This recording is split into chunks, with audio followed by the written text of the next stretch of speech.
नमस्कार साथियों, आज हम मध्य प्रदेश के जिला मुरैना तहसील अम्बा अंतर्गत आने वाले ग्राम पंचायत जोहा के ग्राम रड़ुआपुरा में मौजूद हैं और यहाँ पर विधायक साहब भी मौजूद हैं और आइए इनसे विस्तार से चर्चाएं करते हैं जो अपने क्षेत्र का जायजा कर आए हैं। कैसी क्या स्थिति है उसकी विस्तार से जानकारी बताने वाले हैं। तो आइए विधायक साहब से सबसे पहले हमें जो भी स्थिति वो देख कर आए हैं वो अभी आपको इस वीडियो के माध्यम से बताएँगे। चलिए।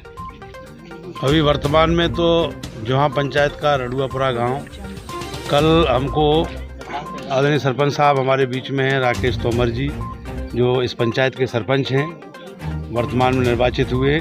उन्होंने हमको टेलीफोन के माध्यम से और मोनू तोमर ने बताया कि नदी बहुत प्लावन बढ़ रहा है, जल प्लावन। तो मैंने आश्वस्त किया, मैंने कहा मैं सुबह ही से इस काम में लगूंगा। और कल शाम को हमने लोगों को आगाह करने के लिए सूचना भी दी सोशल मीडिया के माध्यम से। अभी सुबह मैंने कलेक्टर से बात करी तो पूरा प्रशासन, कलेक्टर, एसपी, सीओ, एसडीएम, तहसीलदार और तमाम अधिकारी, पीएचई के, पीडब्ल्यूडी के, आरईएस के सारे अधिकारियों का एक अमला तैयार होकर के फिर हम व्हीलपुर, कुथियाना, घेर और नीवरीपुरा, मलनकापुरा इन गाँवों का दौरा किया। तो पिछले वर्ष की तुलना में जल तो उतना ही आ गया चंबल में जितना पिछले वर्ष आया था उसमें, और बाढ़ में इतना नुकसान हो रहा है क्योंकि फसल तो पूरी डूब चुकी है। जी बिल्कुल। चाहे ये हमारा रड़ुआपुरा का कछार हो, पिपरीपुरा का कछारा हो, या डंडोली का कछारा हो, या बीलपुर, मलनकापुरा, नीमरीपुरा, कुथियाने का कछारा, पूरा डूब गया, फसल पूरी नष्ट हो चुकी है। तमाम हमारे गरीब किसानों के मकान, अभी मैं जो हाल में ही देख रहा हूँ पीछे, ये जो कच्चे मकान बने हुए हैं, पक्के मकान बने हुए हैं, इनमें सब में पानी भर गया है नदी का। तो बहुत बड़ा नुकसान है।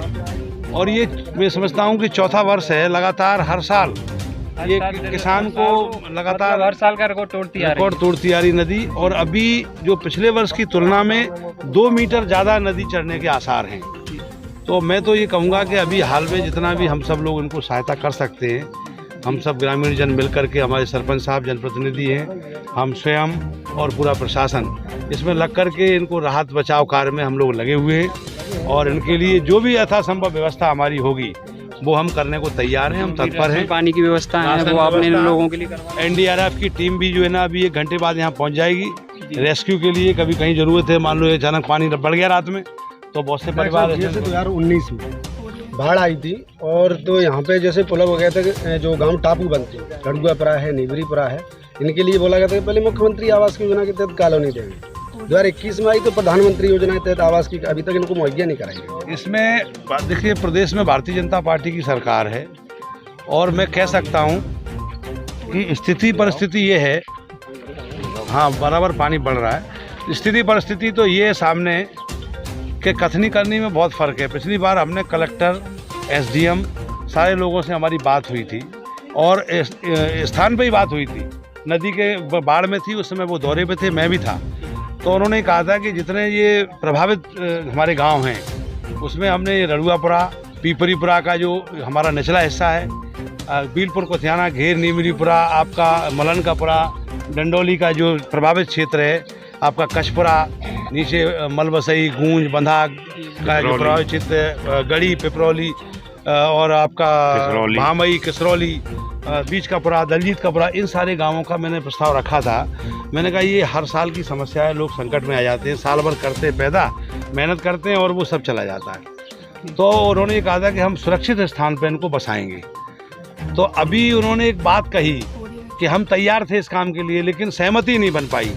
तो इस बार मैं निवेदन कर रहा हूँ, हमारे यहाँ जो लोग खड़े हैं सब हमारे गाँव के लोग हैं, ये रड़ुआपुरा पंचायत, जोहा पंचायत के सरपंच भी हैं। तो इस बार हम लोग बिल्कुल तयशुदा सहमति बना करके और हम सुरक्षित स्थान पर इनको ले जाने का प्रयास करेंगे। और अगर प्रशासन ने इसमें कोई कोताही बरती तो हम इसको विधानसभा में क्वेश्चन उठा करके उसको बहस के मुद्दे को बनाएंगे, क्योंकि ये बार बार आश्वासन देकर के लगातार जो नुकसान हो रहा है लोगों को, इसकी भरपाई संभव नहीं है। अभी प्रशासन से हमारी मांग है, शासन से मांग है।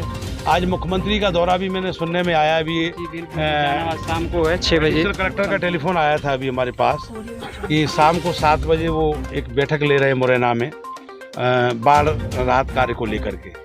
तो मैं वहाँ भी प्रश्न रखूँगा और मीडिया के माध्यम से भी रख रहा हूँ। जितना नुकसान हुआ है किसानों का, फसल का, मकान का, जानवरों का, या भूसा या गल्ला, लकड़ी, कंडा, जो भी, उसका आकलन करवा करके अब की बार ऐसी व्यवस्था नहीं, क्योंकि ये गलती किसानों की नहीं है, इसमें गलती शासन प्रशासन की है कि उन्होंने विस्थापन के लिए कहा था और विस्थापन कार्य को नहीं किया।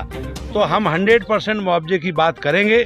उसमें ये नहीं कि साहब 100 रुपये का नुकसान हुआ और 50 रुपये पकड़ा दिए, 50 रुपये भरपाई करने में तो 20 साल लग जाएंगे किसान को। तो ये मैं अभी हाल ही में कोरोना का आर्थिक संकट आया था, इसमें काफ़ी स्थिति लोगों की टूट चुकी है, तो इससे जूझ रहे हैं ऑलरेडी। और इसके ऊपर अपनी बाढ़ आ चुकी है, इसमें अगर उनको राहत नहीं मिली, पैसे उनको कम मिले, तो वो तो बेचारे जीते जागते मर जाएंगे। कोरोना की एक महामारी तो देशव्यापी राष्ट्रीय अंतर्राष्ट्रीय समस्या थी, उससे हम लोगों ने संघर्ष किया किसानों ने, और उससे भी इस समय जघन समस्या ये है लोगों के सामने कि ये इस समय सरकार तानाशाह हो गई है, चाहे प्रदेश में बैठी हुई सरकार हो चाहे केंद्र में बैठी हुई हो। बाबा साहब बौद्ध सत्य भीमराव अम्बेडकर साहब का संविधान बदलने का प्रयास है, और मैं ये कह सकता हूँ कि अभी ये चुनाव में भी वो तानाशाही देखने को मिली। ईडी सीबीआई का उपयोग करने में लोगों का ध्यान भटका रहे, महंगाई पे कोई बात नहीं कर रहा है, बेरोजगारी पे बात नहीं कर रहा है। किसानों के सामने गंभीर समस्या है, किसान परेशान है, भुखमरी से परेशान है, उस पर कोई समस्या नहीं। अभी खाद के लिए लाइन लगी हुई है, खाद नहीं मिल रही है, लोग परेशान हैं। और मेरे पास टेलीफोन आते, मैं वेयर हाउस पे गया, मैंने कहा भाई खाद तुमने यहाँ रजिस्ट्रेशन कर लिया, खाद नहीं दोगे तो लोग कहाँ जाएंगे। तो ये केवल लोगों को बिलब देने वाली बात है, जनता को परेशानी है, गरीब का तो खाना रहना दूभर है, ये स्थिति है। तो इसलिए मैं कह रहा हूँ कि सरकारों को इस पर सावधान होना पड़ेगा, और गरीब को, किसान को, नौजवान को, अभी हमारे यहाँ क्षेत्र में नौजवान लाखों की संख्या में बेरोजगार हैं, इनको ना सरकारी नौकरी मिल रही ना प्राइवेट नौकरी मिल रही है, ये अपना पेट कैसे भरेंगे। और इधर से नदी बाढ़ में आ जाती, अभी ये चंबल बाढ़ में आ गई, इसमें हजारों करोड़ का नुकसान होगा। और अभी ये बाढ़ के बाद जब अपनी जगह पे पहुंच जाएगी, अगर एक मुट्ठी रेत इसमें गांव का कोई नौजवान निकाल के लाएगा तो उस पर मुकदमा हो जाएगा। ये कहाँ का न्याय है? ये कहाँ का न्याय है, समझ की बात है। मैंने कई बार कहा कि स्थानीय लोगों को जब नुकसान उठाना पड़ता है तो कम से कम यहाँ जब नदी अगर बाढ़ से अपनी जगह पहुँच जाए तो यहाँ एक खदानी खोल दो, कम से कम ये नौजवानों को कुछ तो काम मिलेगा, सरकार को रेवेन्यू मिलेगा। लेकिन ये काम मैंने विधानसभा में भी क्वेश्चन उठाया, मैं इस बार तो इसको पूरी ताकत से नेता प्रतिपक्ष के माध्यम से सदन में ध्यानाकर्षण लगाऊंगा इसका कि कम से कम 50 घाट तोमर घाट में मुझे चंबल में चाहिए। और ये नहीं तो नदी बाढ़ में आती है तो ये नदी का पानी की व्यवस्था सरकार खुद करे। मैं तो ये कह रहा हूँ कि भाई नुकसान हम लोग झेलते हैं तो इसका फायदा कौन लेगा। जी आज सर जैसा आपने सुना होगा, आज मध्य प्रदेश की मुखिया बिलपुर को ध्याना आने वाले हैं शाम को 6 बजे, तो आप तो वहाँ पे पहले से घूम कर आए हैं, कुछ तैयारियां हैं, आने वाले हैं, इसके बारे में मुख्यमंत्री जी से कोई उम्मीद नहीं है। घोषणावीर मुख्यमंत्री है, 1,27,000 घोषणाएं कर दी, हमारे दिमनी में 800 करोड़ की घोषणा कर गए, बड़े गाँव पे पट्टियाँ रखी अभी तो आएंगे फिर कुछ किया जाएंगे, लेकिन करवाने की गारंटी क्या है? जमीनी स्तर पे कोई कार्य नहीं होना है। तो केवल चुनावी राजनीति है, चुनाव में वोट बैंक को साधने के लिए कहीं ना कहीं आते, जनता को वास्तव में फायदा देना है। तो 18 साल से मुख्यमंत्री बने बैठे, हमारा एक भी नौजवान बेरोजगार नहीं रहना चाहिए था। और उन्होंने वायदा भी किया था, ग्वालियर में इन्वेस्टर मीट की, इंदौर में इन्वेस्टर मीट की, एक बार नहीं की 10-10 बार की, लेकिन एक भी कोई नई इंडस्ट्री लगाई। हमारे यहाँ हजारों एकड़ जमीन बेकार पड़ी हुई है, उस बेकार जमीन को समतलीकरण करके यहाँ उद्योग धंधे लगा दिए जाएं तो हमारे जो नौजवान बेरोजगार रहेंगे।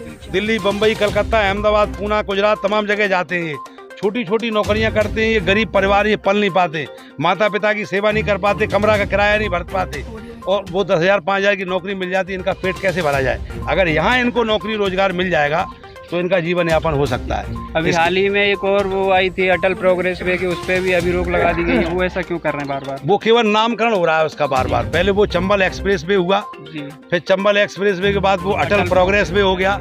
मैंने विधानसभा में क्वेश्चन उठाया कि अगर इसका नाम बदला ही जा रहा है तो राम प्रसाद बिस्मिल एक्सप्रेस वे रख दिया जाए इसका, वो ज़्यादा अच्छा रहेगा। आज़ादी आंदोलन में जिन्होंने अपने प्राण भारत माँ के लिए दे दिए, तो केवल वो नाम बदल करके कहानी रची जा रही है, काम की कोई उसमें वो नहीं। हाल ही में एक और अपडेट आया है कि अभी आगरा से ग्वालियर तक 6 लेन का वो प्रोजेक्ट आने वाला है, 3,000 करोड़ कुछ ऐसे करके। देखिए मैं ये कह रहा हूँ कि केवल कोरी घोषणाओं से जनता खुश नहीं होने वाली। भूखे को भोजन चाहिए, प्यासे को पानी चाहिए, जिसके पास छत नहीं है उसको घर चाहिए। इन चीज़ों की मूलभूत आवश्यकता जब तक पूरी नहीं होगी, जब तक भूखा इंसान रहेगा धरती पे तूफान रहेगा। जैसा कि आप लोग देख सकते हो, और हमारे जोहा पंचायत के सरपंच साहब भी हैं, उनसे भी थोड़ा दो वचन सुन लेते हैं। तो आप भी थोड़ा कुछ दो वचन कहोगे? ठीक है, हम भी सहयोग करेंगे। भोजन व्यवस्था की सब राहत कार्यों के लिए व्यवस्था हो सब रही है? व्यवस्था कर रहे हैं, सब हो रही है। जी। तो जैसा कि आप लोग देख सकते हो, विधायक साहब ने बताया, सरपंच साहब, काफ़ी लोग ज़मीनी स्तर पर, युद्ध स्तर पर लगे हुए हैं। और आप देख सकते हो लाइव अपडेट जब ग्राउंड जीरो से। तो इसी तरह की और इंटरेस्टिंग वीडियो देखने के लिए हमारे साथ बने रहिए। मैं पवन किरार, कैमरामैन प्रियांशु धाकड़ के साथ अम्बा।